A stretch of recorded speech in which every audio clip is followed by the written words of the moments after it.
So Alan Ball, I mean, if I could work with him the rest of my life, I'd be pretty happy.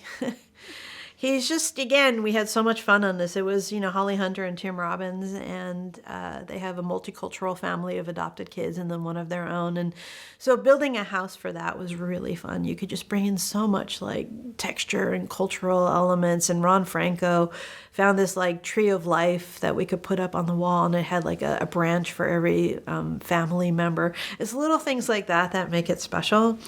And we found a beautiful craftsman style house in Pasadena, and that's the house. It was supposed to be Portland, and we felt there's a lot of that up there. So it really felt like Portland. There were stone walls all around it.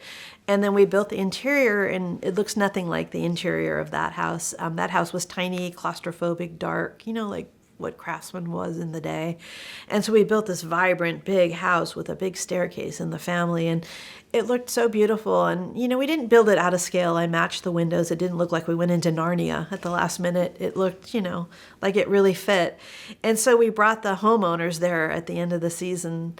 And so it looks like their house, and you walk up to it and you open the door and it's a completely different house inside. And they're like, oh my God, can we have this? Because it just gave so much more space and texture and detail. And I know Alan Ball's partner, Peter McDeesey, was like, oh my God, when we're done with this, can we have this house and put it on a property? And I'm like, you might be missing some plumbing and some foundations and a roof. But it was funny. Again, it's Portland, so we tried to bring in as much Portland as we can. We'd go to Portland occasionally and film a couple exteriors, and then so I built this beautiful loft, which is very popular in Portland at the moment, and we were able to put in some of the famous, like a famous bridge mural in there that is of Portland, and I think it really gave it the flavor of that world, and there was so much depth and interest in that set too, and it just was the opposite of what she grew up in. She grew up in this like craftsman-y kind of house, and here's this modern, very textured loft that was very special.